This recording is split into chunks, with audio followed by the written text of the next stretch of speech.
I just want to get going here. Yes, dear. Yes, dear. Yes. Are all Yes. those papers behind the laptop? Those are extra letters. Okie dokie. And they're good ones. But You're just saving them? They're not good enough for today? yeah. You better, I usually read the letters, so I don't know if you can read those names or not. So you better figure that out. Well, does it? I always err on the side of caution. That's a lie.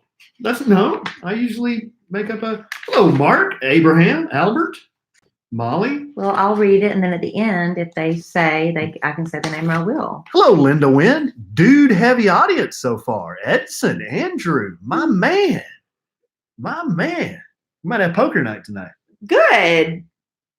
Liquor in the front and poker in the rear. Oh, gosh. Hello, Estella. Our friend Estella from California, she was catfished by a man who was using my pictures, and we've become friends now. Oh, that's nice. Isn't that funny how life works? How life is brought together. Alan apparently is in the dark web of fake Instagram profiles. Yeah. Apparently there's a pool. And Twitter. Twitter? Somebody sent me a Twitter. And they're men that are trying to dupe women into giving them money, and unfortunately some of them Hello, do. Misty. But I swear it's not Alan. Promise, it's his pictures, me. But it's not him. I can think of a better screen name than Sugar Daddy _2544. Yeah. Oh, I can't stop yawning. I can't warm up, and I can't stop yawning. I can assure you, if you're going to be catfished by me, I'm not going to be using the screen name Sugar Daddy. And you probably won't be using your own pictures. Right. All right. These are not prescription glasses. These are my blue blockers. How about them Chiefs, Edson? Alan is wearing magnifying blue blockers. I got my Mr. Magoo glasses on because I can't see squat. Stacy H, what am I? Chopped liver? Hey, Stacy H. Let's get started, please. Well, okay. We Alan hogs the thing. We can certainly do that. Certainly do that. Okay. Looking forward to this sound check. Give me a sound check. Oh, you got a good one? I got a good one. Great. Test 1, 2. It's me. It's me. It's me. Kareem Oliver Diaz, please pick up the red courtesy phone. Kareem Oliver Diaz, please pick up the red courtesy phone.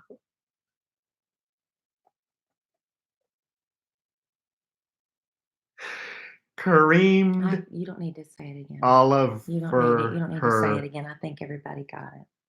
All right. Oh boy, that was a good one. That was a good one. I don't like those. Oh. They're getting. I thought why? I didn't like that one. It was rude.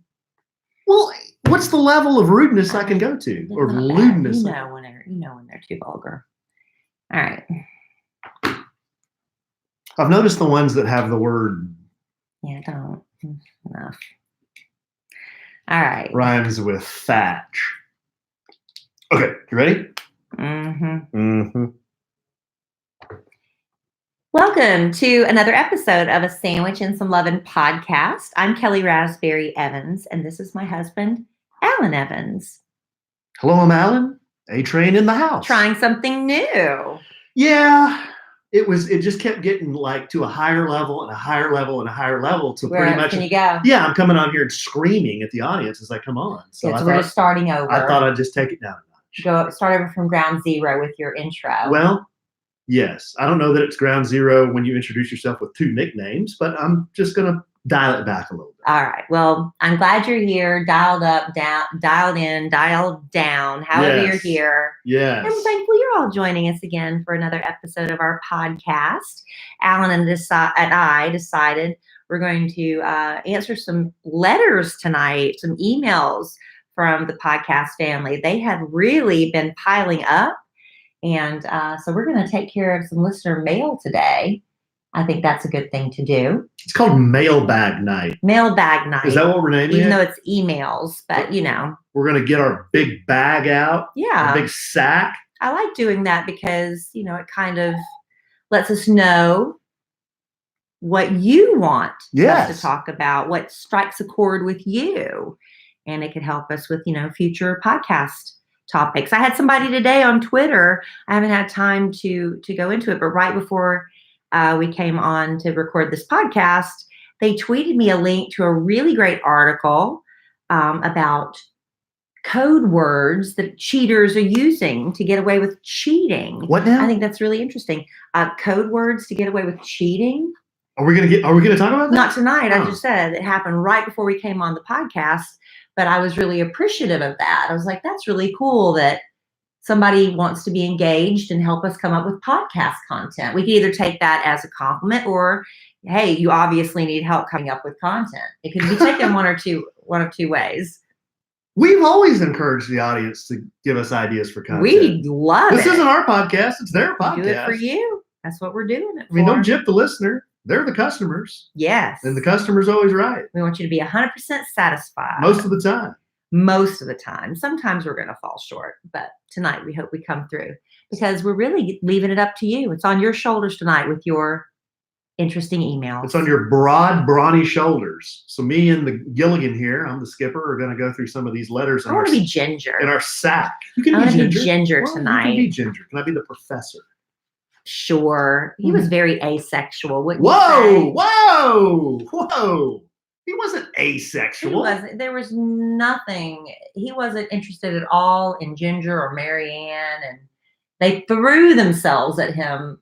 Well, didn't they? So this I'm trying son, to remember. So this son of a gun's on a desert island with Ginger He's and not Marianne, and you're interested. trying to tell me that he wasn't interested? No, he was asexual. I thought he was more interested in, science and, trying to figure out how to get them off that island. So he was like He just wasn't interested. He was asexual. I know, but what's that mythical?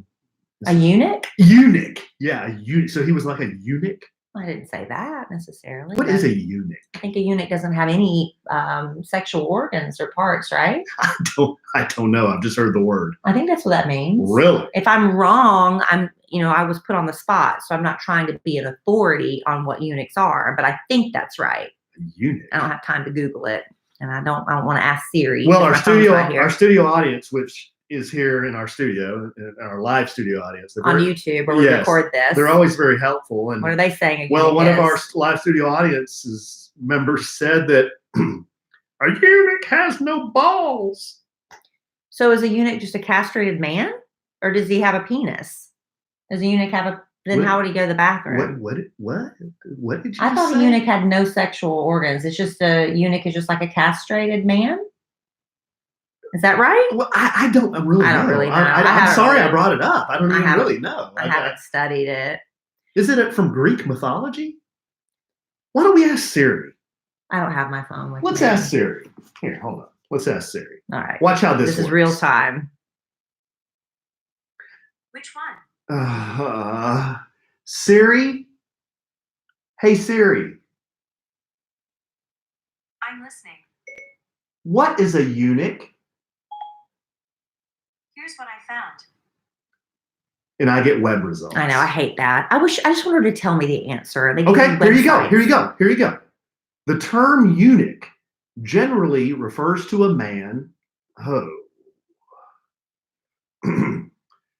had been castrated to serve a specific social function. What's the function? The earliest records for intentional castration to produce eunuchs are from the Sumerian city of Lagash in the 21st century BC. Over the millennia since, they have performed a wide variety of functions in many different cultures. Courtiers, or equivalent domestics, treble singers, Oh, because it makes their voices go up? religious specialists, soldiers, royal guards, government officials. I guess because it takes away their desire to have sex, they could focus on other things. Guardians of women, Yeah, because or harem servants. interesting. So it's just they do have penises, they just don't have balls. They can't That is- have that, which takes away their sexual urges. Well, that is unclear from what I'm reading. That's what I'm reading. right That's now, what I'm gathering. But there is a lot more about eunuchs if Well, you're interested. you can Google that or ask Siri. Wow. There you go. That's all we need to know about that topic. Oh, here you go. Okay, just real quick. There's more. Eunuchs would usually be servants or slaves who had been castrated to make them reliable servants of a royal court where physical access to the ruler could wield great influence. Seemingly lowly domestic functions, such as making the ruler's bed, bathing him, cutting his hair, carrying him in his litter, or even relaying messages could, in theory, give a eunuch the ruler's ear. So he's a confidant. Yeah, it's like your hairdresser. You confide everything to your hairdresser. He was totally a confidant. There you go. All right, this is all making me very That was very long. I just needed the basics, but I got like a whole education on that. That was a lot longer than the eunuch. You know what? You never know what you're going to get when you tune into A Sandwich with Some Lovin'. Wow. And neither do our sponsors. What a lucky night for them to be sponsoring the podcast. Well, I tell you what you're not going to find what on this sponsor site. What? An ad for a eunuch. Well, you never know. You never know. I hesitate to do this now, but I'm just going to plow ahead. I'm just going to plow ahead. Yeah, just fight through it. I do know how hard it is. You know, we were just talking, somebody today was recommended that we need to start looking at hiring people to help us with various tasks. But, you know, I remember when my parents owned their own business, my father always owned a lot of businesses, one of them being Go West, a Western wear business, and he would need to hire people. And I just remember just all these bunch of yahoos would come in that, you know, had no retail experience, didn't have a passion for cowboy attire that we were looking for, or people who maybe, you know, just didn't have the qualifications we were looking for. And then we still had to sift through all of that. It was a very time-consuming process. Hiring is challenging, but there's one place you can go where hiring is simple, hiring is fast, hiring is smart. ZipRecruiter. That's right. Cafe Altura's COO, Dylan Miskowitz, he experienced how challenging hiring could be after unsuccessfully searching for a director of coffee for his organic coffee company. But then he switched to ZipRecruiter and saw an immediate difference. And you can too by signing up for free at ZipRecruiter.com/sandwich. ZipRecruiter doesn't depend on candidates finding you. It finds them for you, and its technology identifies people with the right experience and then invites them to apply for your job so you get qualified candidates faster. In fact, after posting his job to ZipRecruiter, Dylan said he was just amazed by how quickly the great candidates just started applying left and right and found his new director of coffee in just a few days. And with results like that, it's no wonder 4 out of 5 employers who do post on ZipRecruiter get a quality candidate within the first day. And see why ZipRecruiter is effective for businesses of all size. You can try ZipRecruiter for free at ZipRecruiter.com/sandwich. That's ZipRecruiter.com/sandwich. That's SANDWICH. ZipRecruiter, smartest way to hire. Thank you, ZipRecruiter. And now, let's get to our mailbag. Let's go through the bag. You want to start or you want me to start? I'll start. Okay, baby. Okay, here's one. And these might be some we can have further discussion. Some may be, we just read them and move on. Okay. Okay, first I'll one. be the judge of that. This one's from Debbie. Debbie says, Alan, and a lot of these are based on things we've talked about in the last, I'd say, 10 podcasts. Okay. Alan. That's a lot. If you are seriously questioning why the seat should go down, go to YouTube and search flushing toilets. Wait till you see all the spray that flies all over your bathroom. That's why there is a lid to protect your toothbrush from pee and poop spraying all over it. LOL. Seriously, take a look. Think you'll be a seat down man afterward. Love the podcast. Y'all crack me up. Listeners since day one. Thank you. Well, we have a seat and we have a lid. Well, I like that idea. Somebody addressed this. Either I'm having a deja vu moment, but yeah, it makes sense. Why don't we just from now on put the entire seat down, the lid and everything, and then there won't be a debate. We don't usually have that debate. No, we don't. Pretty good about leaving the seat part down. Every once in a while, he leaves it up. But overall, I mean, I'm a 48-year-old man. I've been whipped into submission my whole life. Of Well, course, you never go in there. right. And But I do like the idea. But we have what they call a water closet. So, the toilet is removed from, close to otherwise known as toothbrushes a and things. shotgun shitter. I've never heard it called that. But if you wanted to say that, that's fine. All right. I got another letter. Okay. My turn? Yes. Dear Kelli, this is to me. I am 58. I had a partial hysterectomy back in 2000 and started experiencing hot flashes and night sweats about 5 to 7 years ago. Can't remember how long it's been. Mhm. Since I no longer have that anymore, and we know what that is, I wasn't sure what to expect and when to expect it either. Just like you see, I've been describing, I've been having these rushes of heat that come on at random times. And it usually starts in my chest and goes up to my face, and then it passes fairly quickly. And it happens at night a lot too, where I kick off the covers. She's having the same thing. She said the hot flashes, you get that rush of heat through your chest area. Some people do get it up to their head. And I would have to find something to fan myself with immediately. Then the night sweats. I wasn't sure what was worse. I'd go to bed, pull up the covers. Within an hour or so, I'd be kicking them all off. I do this all night. It was worse in the mornings. And then she was experiencing them with her husband during sexy time too. Well, as far as not remembering things, like I said, I've started having some serious memory issues. She said that came along with it too. It got so bad, her boss started saying things about her not remembering things. Then she says, I started noticing it for myself, but as time progressed, I think it's gotten better once I got on the meds. What are the meds? She said, I started off taking over-the-counter meds that a friend recommended from a drugstore, Estravin or Walmart's brand, because, they have their generic brands. And she said that helps some, but after a couple of years, it seemed to get worse. Since I hadn't been to an OBGYN since my daughter was born, for the birth, she said she went for her annual exams, but just not for that. She said, I finally broke down, went to one a friend recommended who prescribed a very low dose of estradiol. How do you say that? Estradiol. I need to talk to my OBGYN. I don't know what that is. Estradiol. Estradiol. Estradiol. Estradiol or estradiol? Estradiol. Anyway, she said like a milligram, I think, and that has helped tremendously. I would definitely recommend getting on that. And she said, good luck. P.S.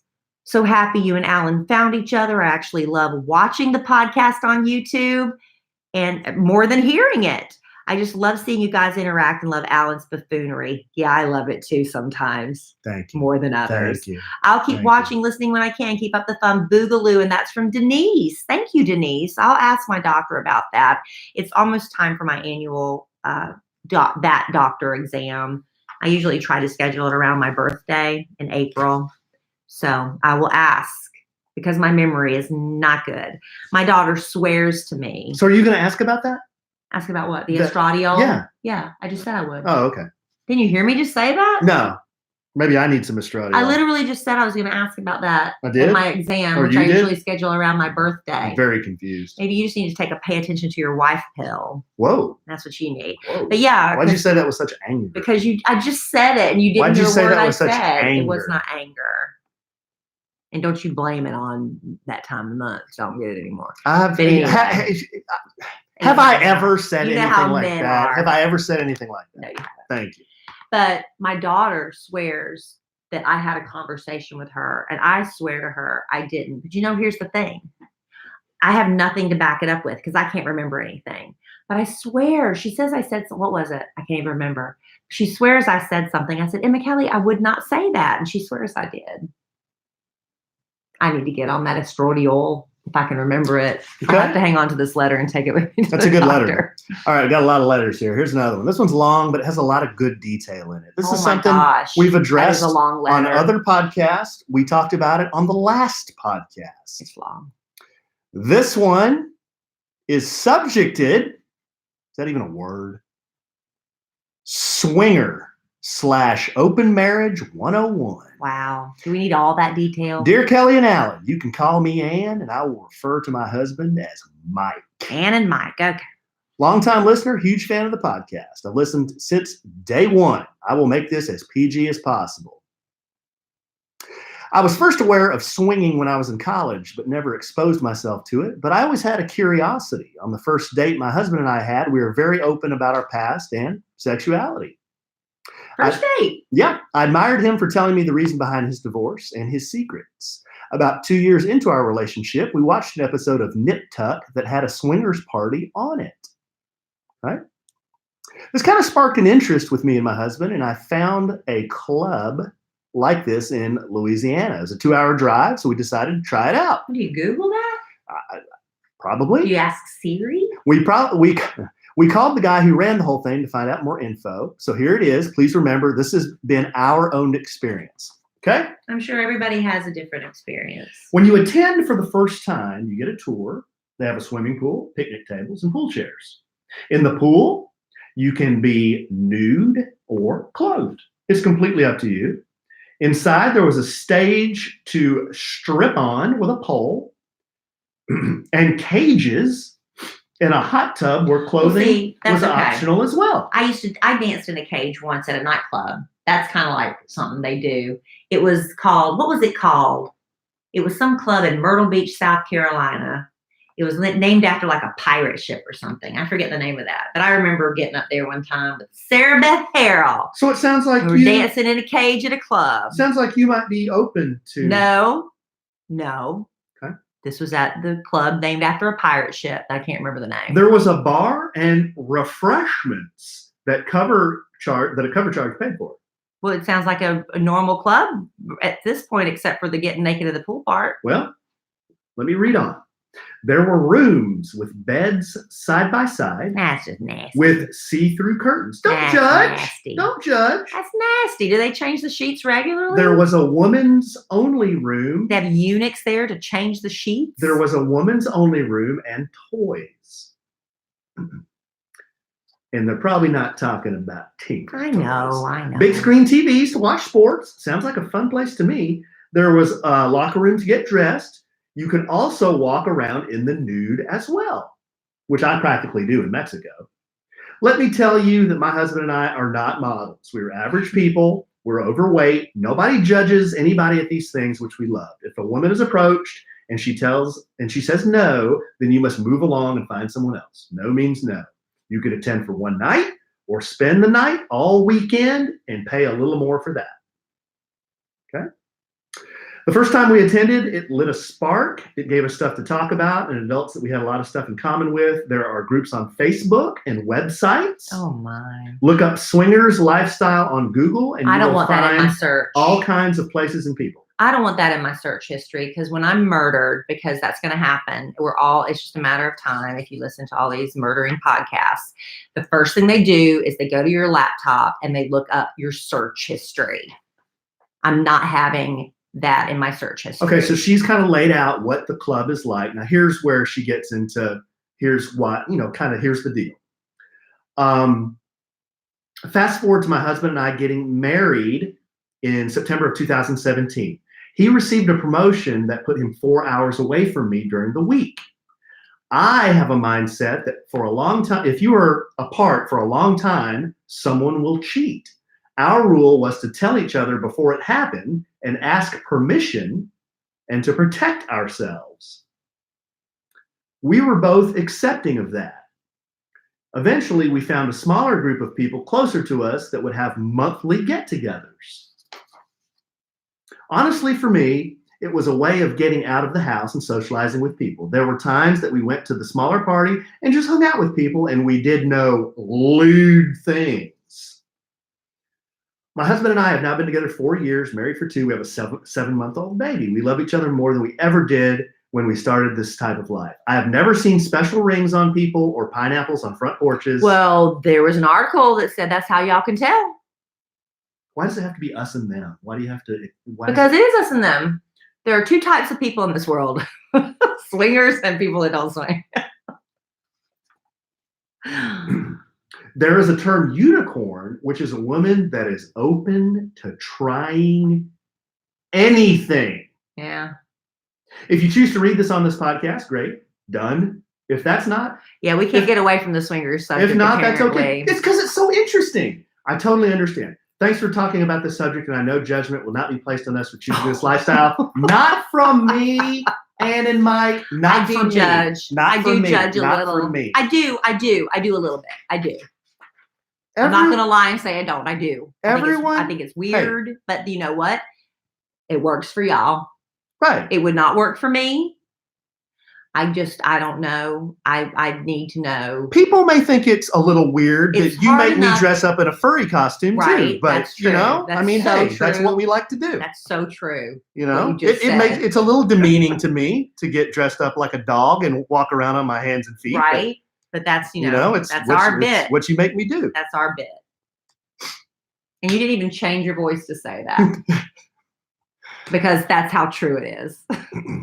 All right. I you know what? I'm happy that our listeners feel comfortable enough that they can share that with us. That's great. I think it's wonderful. I just really have a hard time. I would like to know how prevalent this is. This cannot be that prevalent. It can't be. It's a lot more prevalent. But than it you think. can't be. I mean, I guess if you go seeking out something and then that's what you're with all the time, you can kind of start to feel like everybody does it. When I was in college, I was hanging out with nothing but college kids. It's like everybody was in college, but that's not really true. You know what I'm saying? I don't know. Babe, There's other social groups I could be a part of. We're in a city of how many people live in Dallas? 3.5 million, whatever, 4 Something million, like that. 5 I don't million. even know. And we go out one night to a tequila bar, and we're in there with 10, 12 people, and 2 of them are swingers. Yes, that's true. Yeah. I mean, but I didn't know that because swingers don't come up to me. Apparently, they just come up to my husband. Yes. I think you're inviting That's happened twice. That's not true. I think you're inviting it. You are inviting it with no. the universe because you keep. Why are these letters coming in? I have a friendly face. And I do not. Exactly. Which is fine. I have a friendly face. Fine. I have a friendly face. All right. I'm perfectly content not being invited. All right. Dear Kelli and Alan, just wanted to say what a great and good-looking couple you two make. Wow, that's very nice. Thanks. Thank you. I've been a listener for some time now. I've even gotten the hubs on board. Thank you. We've used some of your relationship advice, such as ask, what do you want to be acknowledged for? And what do you want me to know? That was from we did, how to keep the communication open when you go on date nights. Yeah. Those were 2 of the questions you should ask. That's Good great. Good listener. She said it opened up dialogue for us that otherwise may have never been open. We struggle with open communication, talking freely about our feelings, but this has helped tremendously. Wow. That's so nice. That's awesome. Looking forward to someday joining the family vacation, getting into some buffoonery. We've had the pleasure of meeting Kelli at the studio recently while in town visiting the Duties. Oh, the fertility doctors, Kevin and Kathy Duty. Once again, we'll be traveling back in the coming weeks for our 2nd embryo transfer. Yay! We have y'all to thank for that blessing as well as we entered the Maybe Baby contest. Although we didn't win, we were blessed with being allowed to join a study group. Which paid for a stimulation transfer cycle. And as a result, we have 9 healthy embryos. We just know our baby will be on his way soon. Thank you so much for the many ways you've blessed us and enriched our lives. God bless you and keep you too. That's from Michaela. That's what I like to hear right there. That's an awesome letter. Awesome. And she included a picture. Michaela, yes. She came by our studio. I remember her sharing that story. And I happened to be wearing my sandwich and some Lovin hat that day to work. And she ordered 2 hats. Oh, she's the one that ordered the hats. That's so nice. Michaela, they're on the way. I just packed them up tonight. Michaela, girl, you go have that baby. And when you have that baby and you're ready to go out and have some buffoonery, because, if you're pregnant, if this is all happening right around now, you might be pregnant for this year's family vacation. So the next one, you can go out, get a little vacation, let the grandparents watch the baby so you can come and, drink with us. So it'll be fun. Thank you, Michaela, for sharing that. If you're new to the podcast and you're not sure what Michaela's talking about with that podcast vacation, we'll give you some details before the podcast is over. But if you're curious now, you can go to kellyandallen.com/vacation because we've released the details for the summer vacation that we're going to be going on. Yeah, and you can already get some information if you'd like to just, find out more without committing at this point. Okay, We want you to commit, though, as soon as possible because we're excited. here's another one. Kelly and Alan, I just wanted to take a minute and write in to tell you how much I appreciate y'all. It's very nice. My daughter started me listening to Kelly on air when we moved to Salina for a brief time 15 years ago. And I'm sure glad she did. I now listen every morning on iHeartRadio. iHeartRadio. Kelly, from the time Alan came into your life, you could tell instantly how happy you were. Why is that funny? You know why you emphasize word. Why is emphasis? Why is that funny? I'm still deliriously happy. And that's awesome. You deserve to be happy and loved. I love y'all's podcast. I've listened to every episode. This is your very, very best customer. Thank you, because I'm telling y'all, those first few podcasts, and there's I don't been know some why you sandwich always- in between. I don't know why not you that always- great. Well, you know, but you know what? Thank you. was Van Gogh's first painting that great? Yes. Was the Model T that great a car? Yes. Okay. I love y'all's podcast. I've listened to every episode, and I really wanted to go on your podcast family vacation this year, but financially it just wasn't in the cards. Hopefully next year, time. yeah. I wanted to tell you, Alan, how touched I am by your vulnerability and honesty. Oh, that's nice. I too struggle from depression, and it makes me aggravated that I know what I need to do to feel better, and some days, no matter how hard I try, it just overwhelms me. I don't take any medication for it, and some days it's just a dang struggle. All we can do is pray and trust God to help us overcome these demons. Not every day is sunshine and roses. You got that right, but it's okay.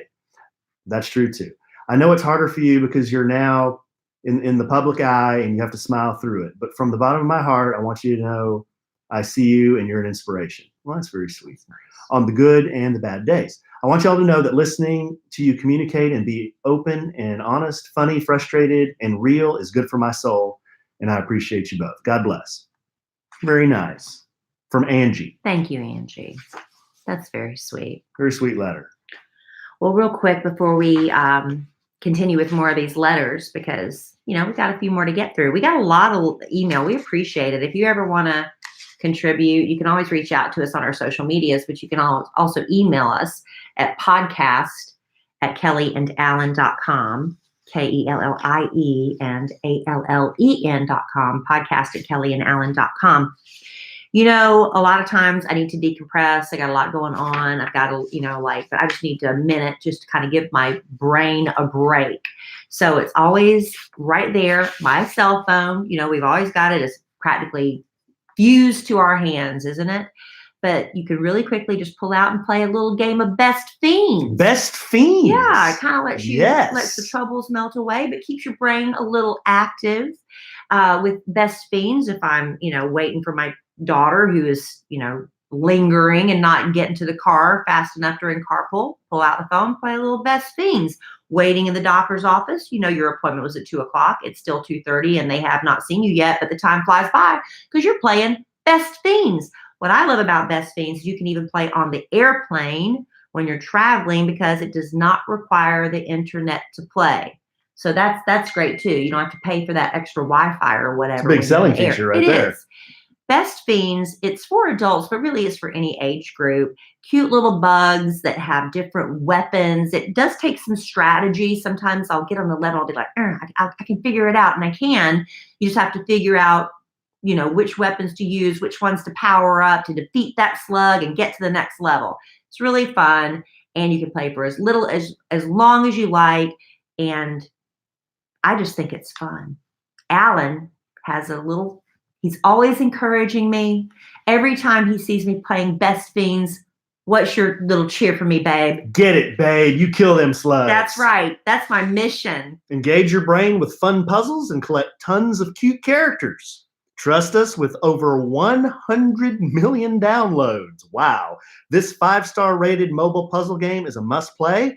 You can download Best Fiends free on the Apple App Store or Google Play. That's Friends without the R. Best Fiends. Yeah, Friends without the R. Best Fiends. Best Fiends. Go play. Go play. Did I hear you say bugs with guns? Not guns. Oh, I thought you said there were bugs No, with bugs. guns. They have different tools and weapons. Oh, what? Okay. Like a knife or a rake? No, or... it's like power. It's like oh. power surges, and you can power up. You can level up and get more power to defeat the slugs. Get them, babe. Yeah, it's very exciting stuff. Kill them slugs. All right, I think I'm next. Okay. Hi, Kelly and Alan. I agree with Kelly. Of course, this is why I'm reading this one. Mm-hmm. I agree with Kelly about cocky football players. I don't watch college football, but I feel like Dak Prescott handles himself with so much dignity, unlike some other professional quarterbacks. You go, Kelly, and go Cowboys this year. And that's from Monet. That was in response to Kelly's really hot sports opinion. Very hot. Oh, so hot. That Joe Burrow was cocky.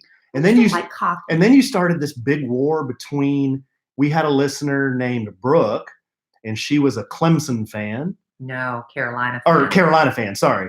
And she called in saying that Burrow nobody was cockier than the Clemson quarterback or something like that. Yeah. And then I think we got another letter from Brooke and I. We had words. Yeah. Then we got another letter from a Clemson fan she was throwing shade on Brooke. Yeah. That's right. Boy, you started a war. You started something, Brooke.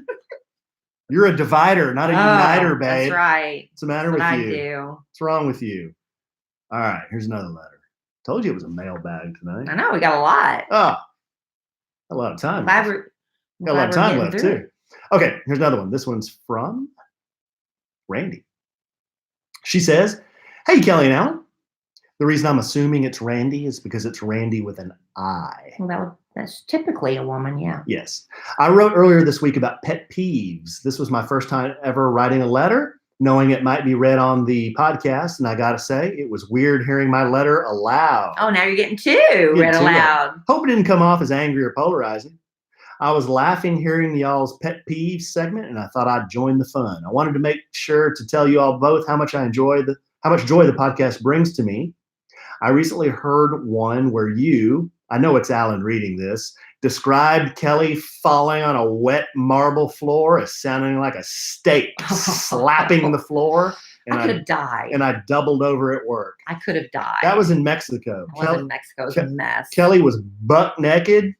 She slipped on the floor. It was so wet bad. Marble floor. Next to the steps. I could have hit my head and died. And her haunch hit that cold, wet marble floor, and it did. It could have been a Dateline episode, because you would have been investigated for staging that.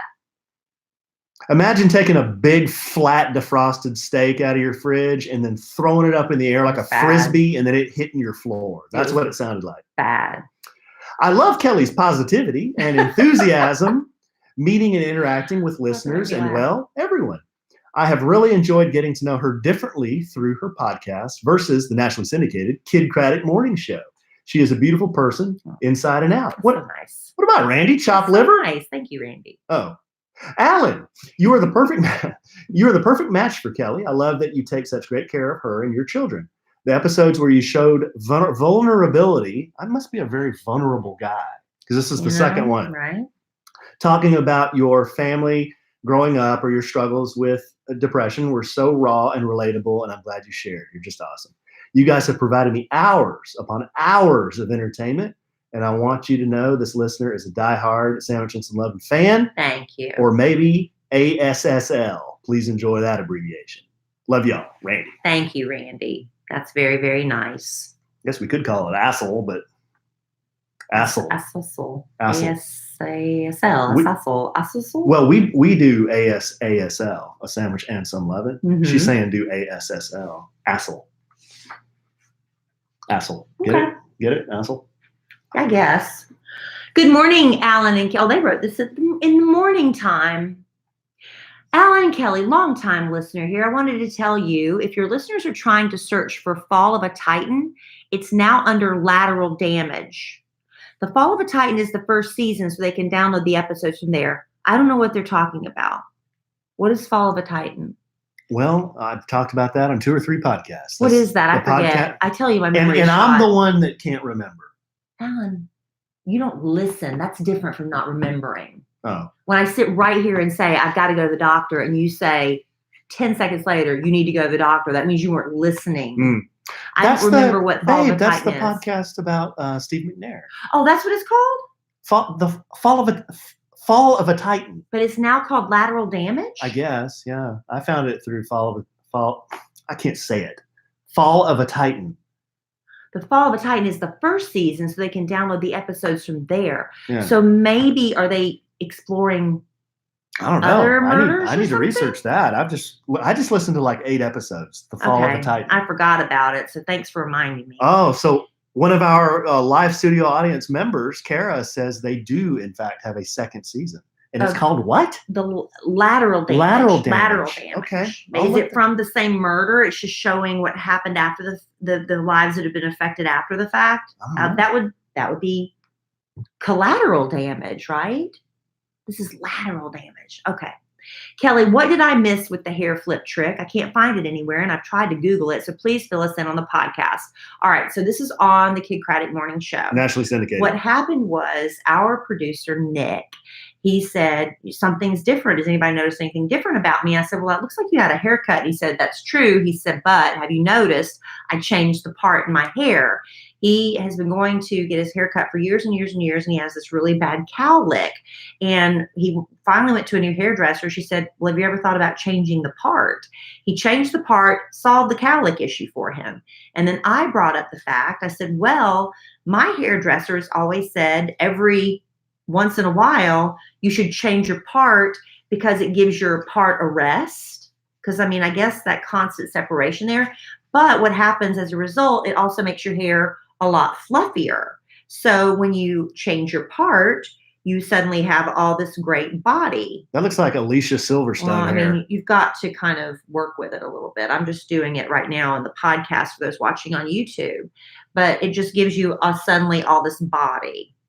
Okay? So that's really all it is. It's not a huge secret. It was just change your part as a woman.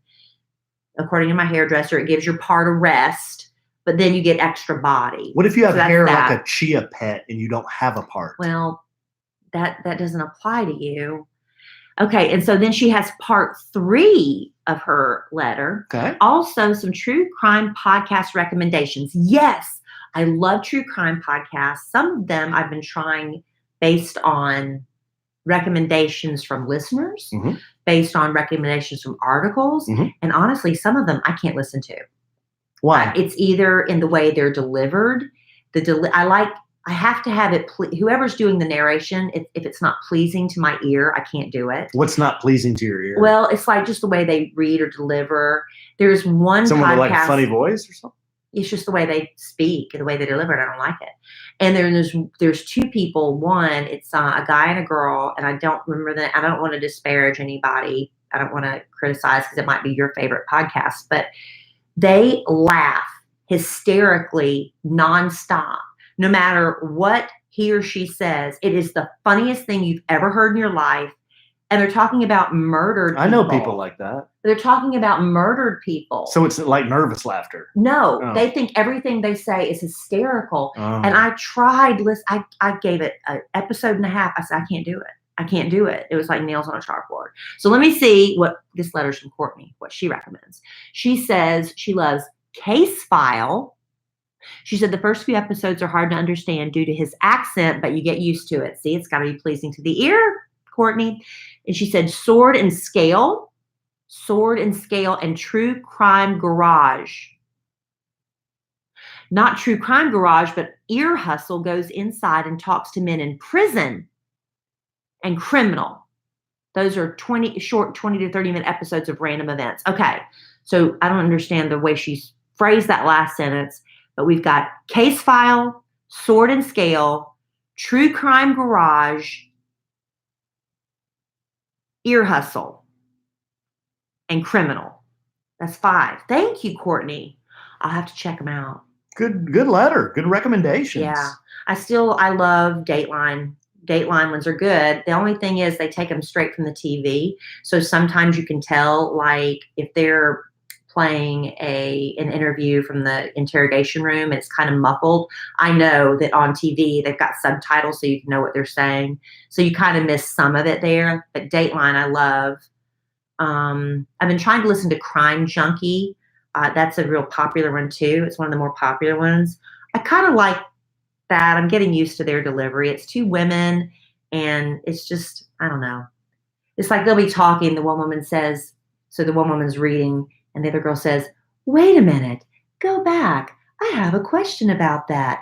What do you think that means? It's just like, I don't know. I have to get used to that. But Hey, some people might not like our delivery. That's true. That's true. And for that, I say, give us another try. Can't say it. Well, they're not listening. But yeah, so I appreciate anybody give me podcast recommendations. Crime. I love that you listen into ours, but I like to hear the true crime ones. Those are good. All right. Okay. Here's another letter. You want to keep going? Yes. We've Okay. got a few more. Yeah, we do. This one's from Alicia. She says, Dear Alan and Kelli. So I think I've heard Alan talk about this before, but what is up with people calling you boss? Alicia, no kidding. Alan hates that. I went to lunch with a friend today. No kidding. He called me boss. Alan hates that. Well, I don't know that I hate it. You don't like that level of familiarity? Yeah. It's too casual? Yeah. And I'm too old to be called boss by a dude who's like in his 20s. That's not what I call somebody. Yeah. Like, I'd rather him call me dude than boss. Because back in the day, I'd call everyone dude. So it's the word boss you I don't like. like boss. But dude, you don't mind. Well, I'd rather be called sir at this point. But here's what she says.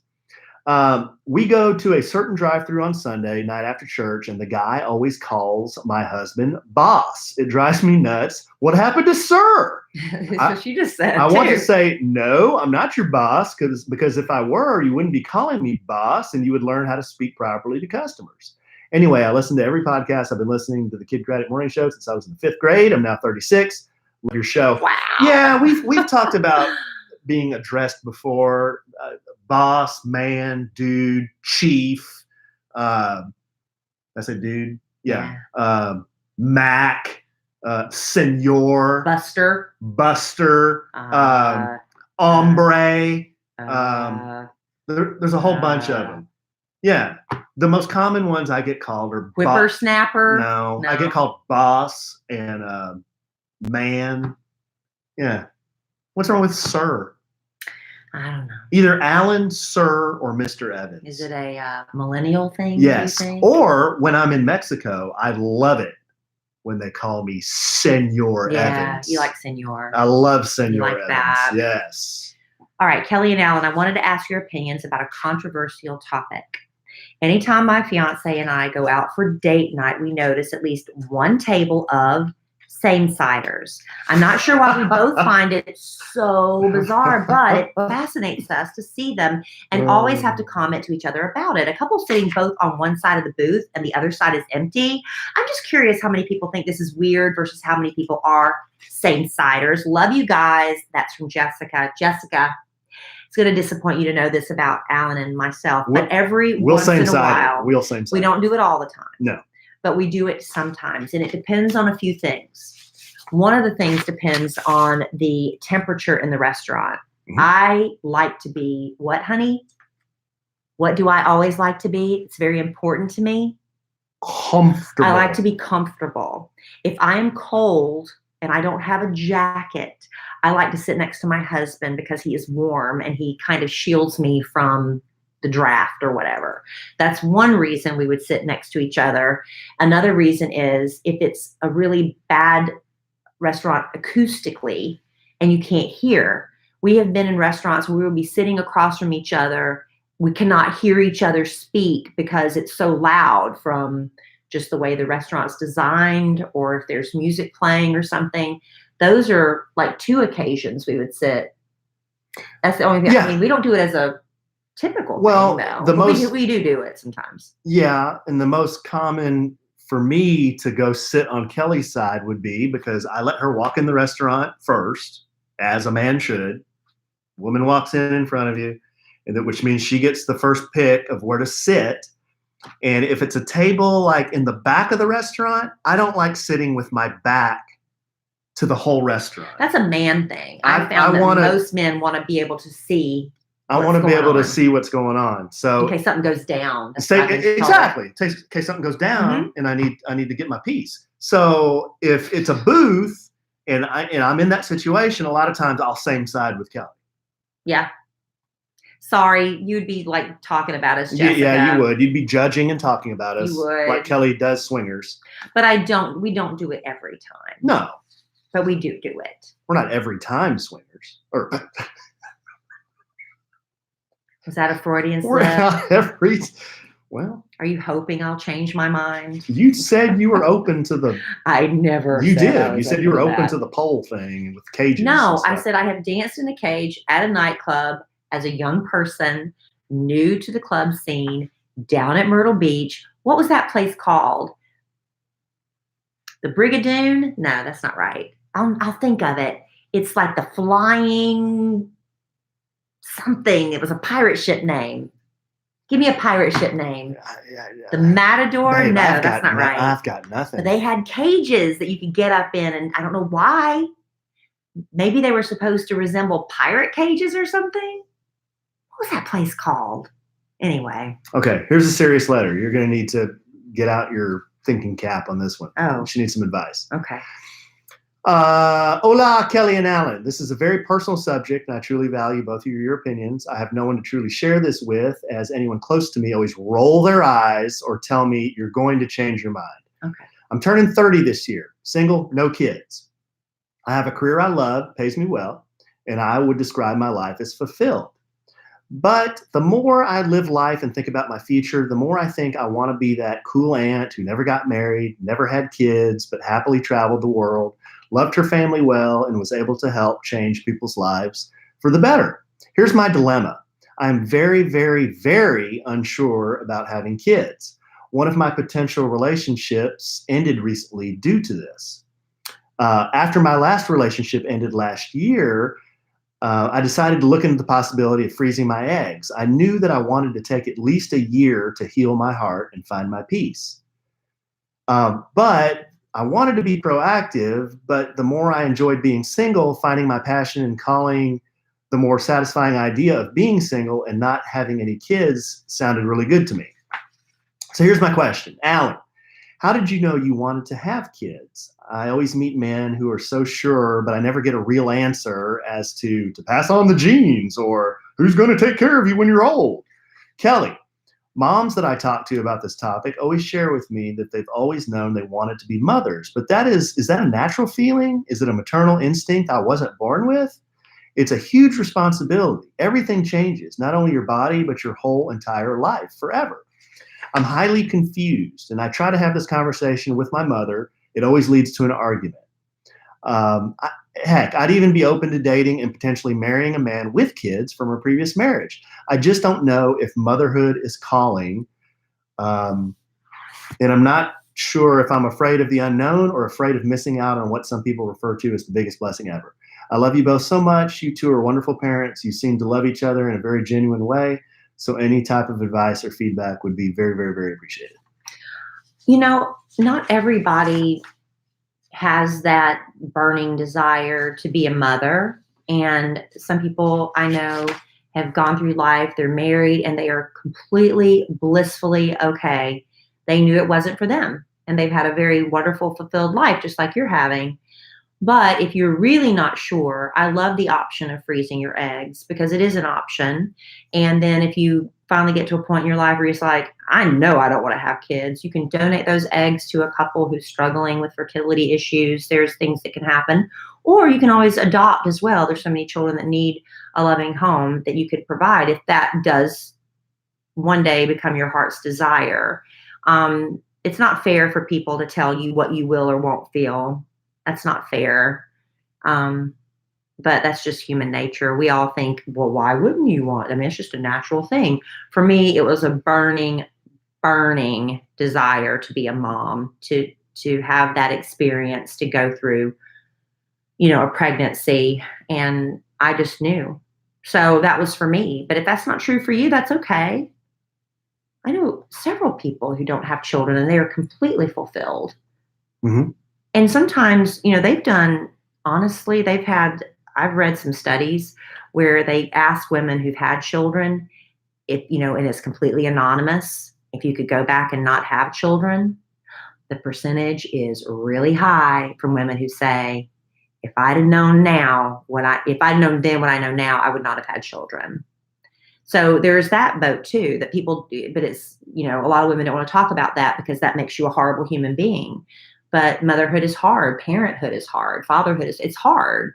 And when it's not going great, it's really not great. And, so there are some beautiful highs, but there are some low lows. And not realizing, not having a child is not the worst thing that you can do, even though your mother's going to tell you it is.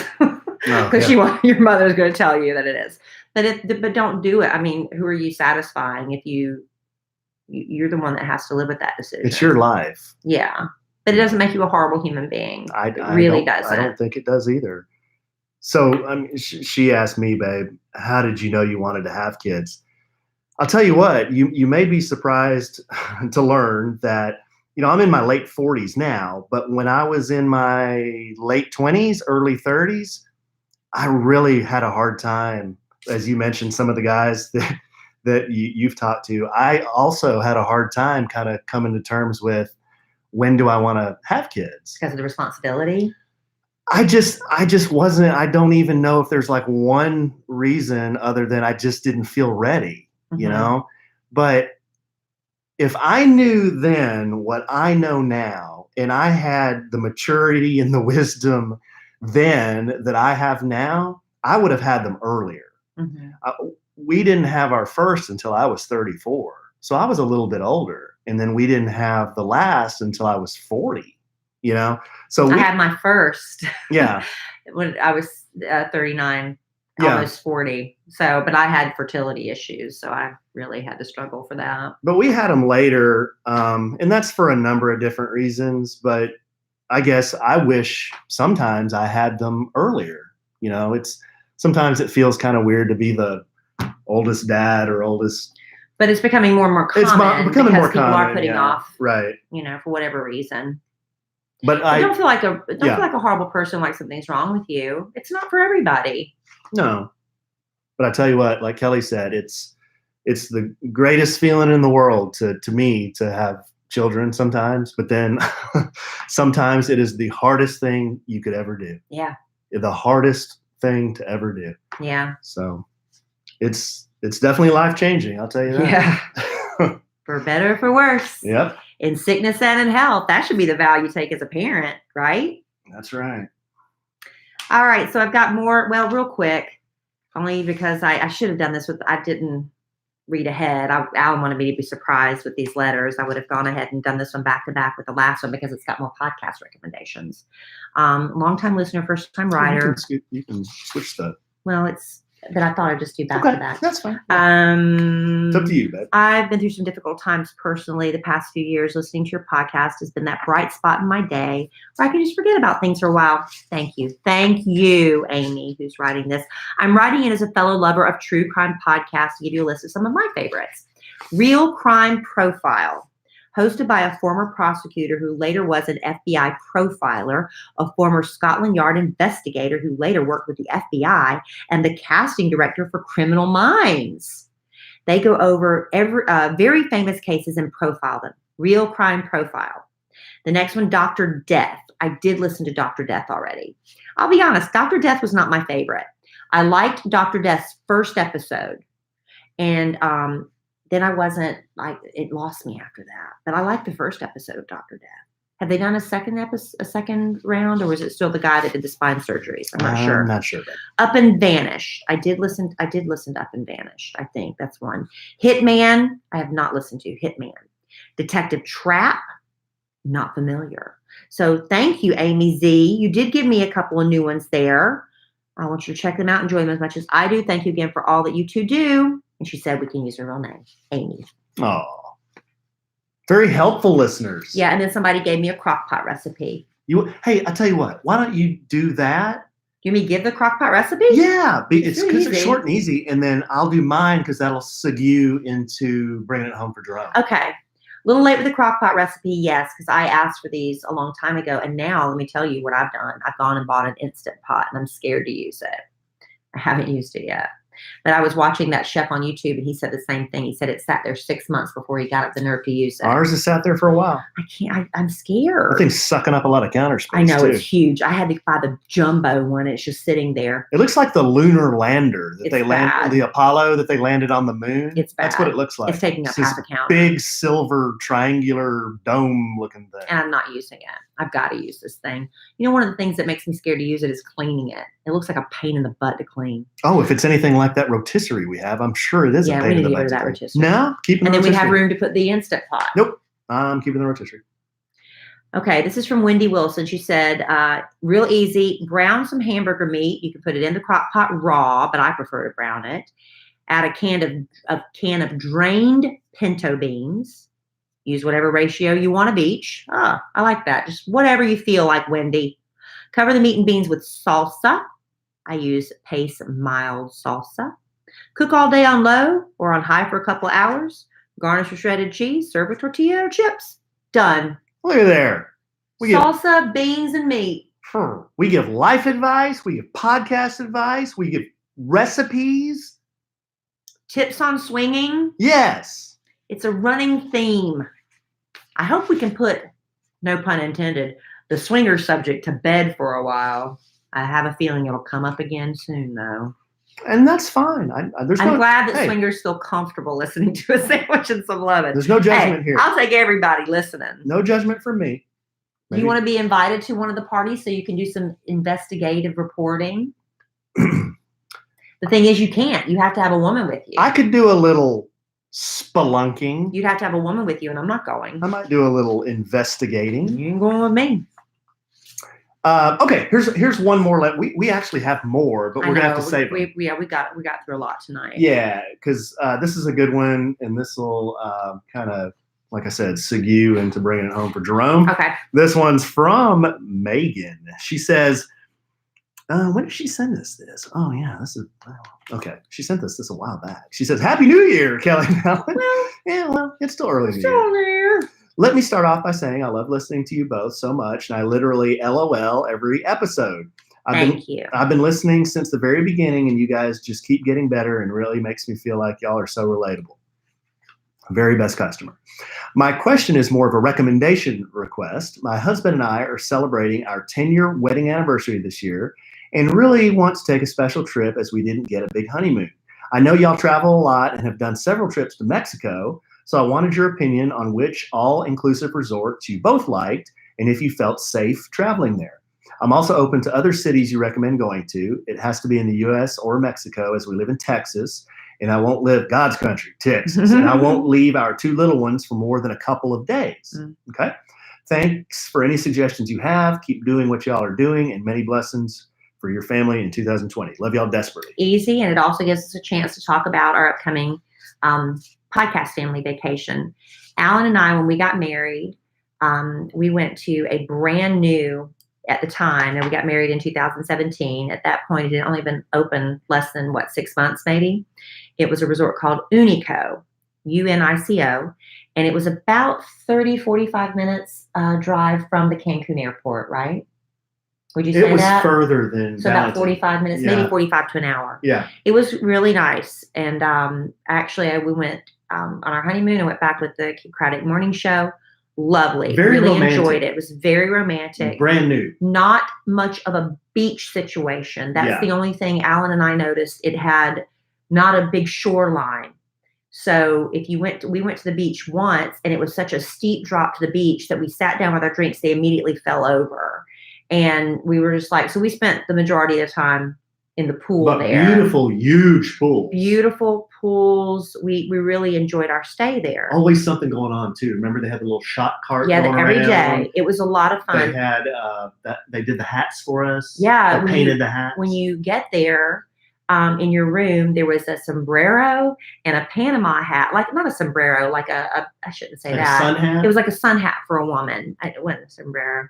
But and then a Panama hat, but they're made out of straw. And then they have a mander by the pool that paints them for you, whatever you want. And at the time we went, not all the amenities were even open yet. So they didn't have really a nightclub scene yet, but I'm sure that's all that added. It's been a couple of years. There's hardly anyone there when we went. Right. Yeah. And I'm sure that's completely changed. Now, then we went back the following year. We asked our travel agent, we're like, we just want to try something different. And we still like the all-inclusives, which really you can only get in Mexico. In the United States, if you can find one, it's going to be outrageously expensive. But in Mexico, that's where you go for those. And we like that. And we also like all adult. Because, if I want to take my kids on vacation, that's another Take them thing. to Disney World. But if I'm not taking kids with me, I don't want to be around other people's kids. It's just I don't. It's not that I don't like kids. No, but you're on a vacation to get away from my kids. But you're half nude in a swim-up bar, and you're making toast to love and affection. With bad influence, Jeff. Right. So anyway, she recommended a club at a hotel that we love called Valentin Imperial. It's like Valentine without the E, Valentin Imperial. And she said that everybody that she knows who is a chef loves this place because the food is so good. They have lots of restaurants. They have big pools, a lazy river pool. We still have not made it. And these are nice restaurants. Very nice French restaurant, like a Benihana style, a hibachi, Italian, seafood, steakhouse. Mexican, of course, a steakhouse. Yeah, really nice. Really nice. And a great beach scene. Really nice beach. There is a seaweed issue from time to time in Mexico. Last year, from time to time, it depends on when you go, if you have to deal with seaweed, but it wasn't that horrible. And we spent the most of the time in the pool there too, just because that's where our family vacationers, our podcast family wanted to be. Beautiful grounds, like really lush, beautiful grounds, huge resort, the Valentin Imperial. So if we had to choose between the two, I would probably say go to Valentin Imperial.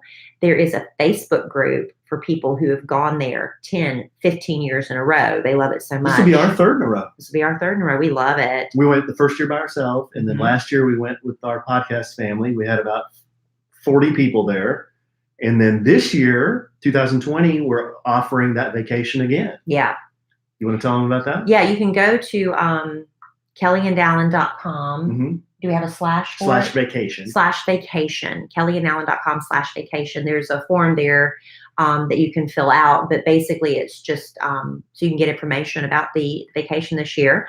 The package that our travel agent Judy came up with has from July 7th through the 11th. Mm-hmm. And you can play with that a little bit if you want to. Alan and I are probably going to go in on the 6th. But the package that she has advertises for the 7th through the 11th, and it's all inclusive. It includes the transfer to the airport, to the hotel, and back again. And as the lady was saying, do you feel safe there? Yes, we feel completely safe there. We stay on the property. They do have people that go out and do excursions. We are not those people. We stay on the property. It's just what I want to. That's why I'm there. I want to enjoy the amenities. I've paid to be there. I want to eat the food there. I want to drink all the booze there and do all the things there because I've already paid for it. I've been to Mexico many, many times. I've never felt unsafe. Right. We use either a private driver that we know, or we use one of the big companies that takes you from the airport to the hotel and from the hotel back to the airport. Prearrange that. Prearranged travel. When you land in Mexico, when you're heading out to the transportation area, you're going to have 100 people coming at you, trying to get your attention, trying to get you to ride their taxis or whatever. You're going to feel like the rudest human being in the world. Just keep walking until you get to your arranged car, who will have a sign out there for you. That's the one part I don't like about landing at the Cancun airport, is having to face that wall of people getting out to your ride. Yeah. But you have that prearranged. It's not an issue. Right. But as far as the safety issue, we like to go from the airport to the hotel, stay at the hotel, and then go back to the airport. Yeah, now, completely safe. If you go off campus, I don't know anything about that. I don't either. I mean, if you decide to go away from the resort and go somewhere via taxi, or go to some kind of nightclub or something like that's off the resort, that ain't me. And I've heard stories of bad stuff happening. I don't know if they're true or not. Well, I guess it depends on how deep you go. Yeah. I mean, some people want to go. I want to go if I'm in a foreign country. I want to, see all the, cultural things. That's just not us. Now, we have done excursions, but we do it with the hotel. You do the ones that the hotel and we're in a big puts group together. Yeah, that's what we have done, Yeah. and I've never had a problem with that. but I wouldn't, just go to somebody on the side of the street and say, take me, to the Tulum or something. I wouldn't do that. You just got to use, it's like anything else. You got to use your common sense. But we like staying at the resort because the Valentin's beautiful. They got good cocktails, a beautiful property with an awesome pool, awesome and everybody's beach. so happy to be there. Yeah. So you make friends at the pool. Yeah. So anyway, that's we like that a lot. And if you can work it out and go with us to the podcast family vacation, that'd be awesome. So just go to kellyandallen.com/vacation.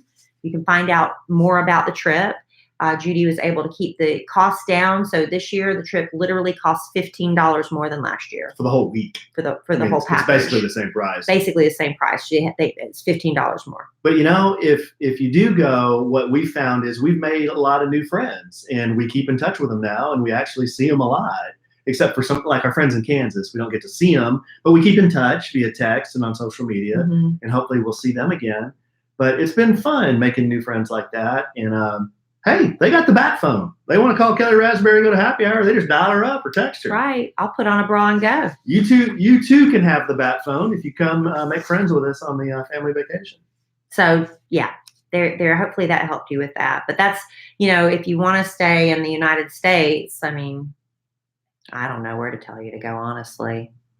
And we have a friend that has a rental house in Galveston. If you want to go there, we can give you his information. We love that house and it's beautiful. It's about a 5-hour drive from, for us from the Dallas-Fort Worth area, but there's that option. Otherwise, go to Mexico. And real quick, this is your last chance to get on the $1,500 giveaway. We have to Living Spaces. My husband's he's not listening to me, people. Not listening to me. Living Spaces. They're located in Grand Prairie, Texas. They do have other places around the country, but they also you can shop online with livingspaces.com, but they have graciously given us $1,500. So what we're doing is asking you to tell us in 100 words or less how you would use $1,500 to spice up your bedroom or spice up your home, just, something, make it interesting, entertain us. 100 words or less. You can do it. I know you can. And just send that to podcast@kellyandallen.com. The deadline to enter is 10 p.m. Central Time on February the 9th of 2020. The winning entry will be announced on the Sandwich and Some Lovin' podcast on February 11th, 2020. So it's coming up, running out of time. If you're listening to this podcast delayed, I'm sorry you missed this giveaway, but hopefully we'll be having more great things to give you because we love giving you stuff. That's the biggest prize we've given away. Yeah, $1,500. I'm telling you, someday, babe, we're going to be giving away vacations, freaking Bugattis. Well, wow, that'd be nice. But go to our Instagram. If you didn't catch any of that, there's a picture of a bedroom set, which is actually worth $1,500 from Living Spaces. So you can get an idea of where that money could go. And it'll give you, again, the rules on that. Thanks, Living Spaces. Living Spaces. All right. I think I do it better than Al. I heard him saying it. He tried, yeah. He tried. But he does Sleep Expert. That's his bit. He does that pretty good. That's his bit. Yeah. All right, babe. Well, this was fun. It was fun. It was good going through the mailbag. See, I feel connected. I feel so bad, though, because a lot of these people sent these letters. Some of them have been in there since like early January. And, I'll flag them. Kelly, I said, we have a lot of letters. We have got to go through these. So that was fun to do that. I'm glad we did it. Hopefully it, it gave me some great information about podcasts, gave Alan more information about swinging. And we also learned about eunuchs. What more can you get from a podcast? It's a good way to end it right there. Yeah. I love you desperately. I love you. Love our listeners desperately. Of course we do. I love Mexico and the Valentin Imperial desperately. Hope a lot of people go with us for our family vacation in July. I love learning about swing desperately. I know. But I'm sure we'll podcast again real soon. All right. And in the immortal words of the great Keanu Reeves, life is good when you have a good sandwich. Bye. All right. Let's see. You don't need these anymore. You don't need that. You don't need that. You don't need that.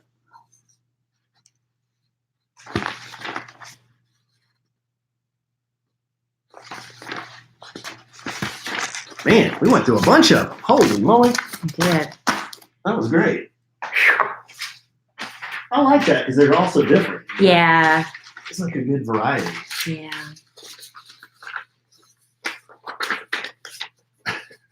A sandwich and some swinging mailbag.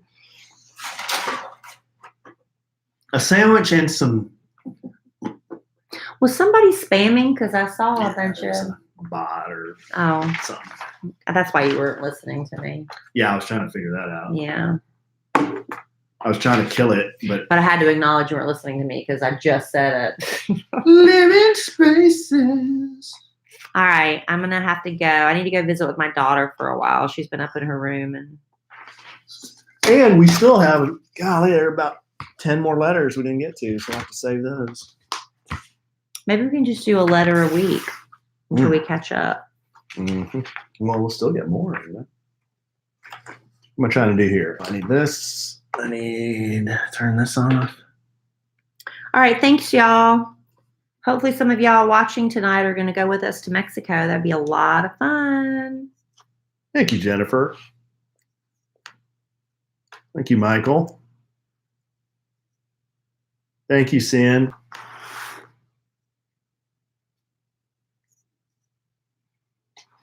Living spaces. Oh man, What? Ashley has a lot of everything. Oh, she has that small. A medium in a small. Size 4 black skinny jeans. She doesn't have a size 14 pants though, so those are lost or.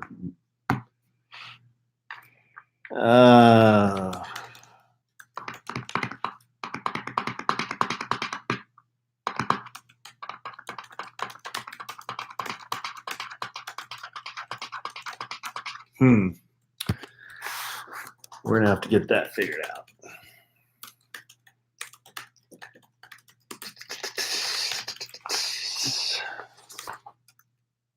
You need to add these back in though Well, to the inventory.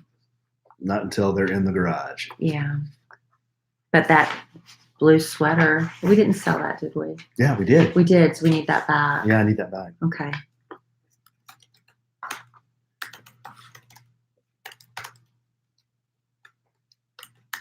Justin wants to know when your Love Letters podcast starts. February 12th. Feb 12th, Justin.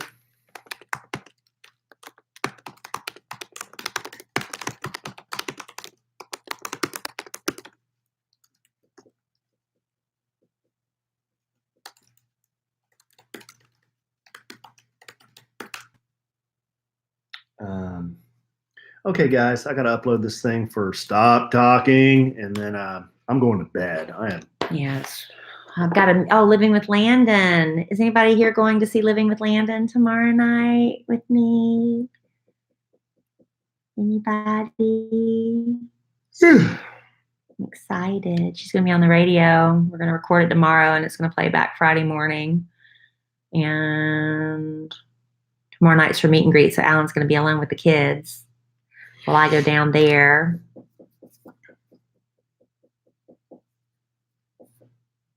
Anybody going? Waiting. Justin saw her post on Instagram. I don't think anybody's going.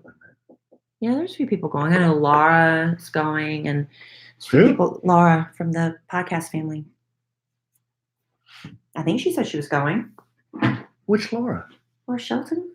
Oh, Laura Shelton. I think. Well, I couldn't. How many Lauras do you know? I couldn't. I know a lot of Lauras, but I couldn't think In of the a lot. podcast family? This trash place. It's hot in here. It's all that hot air. You've been blowing Evans. All right, I'm just gonna upload this thing, babe. All right, guys. I will talk to you soon. Thanks for tuning in. Have a good night. It's cold out here.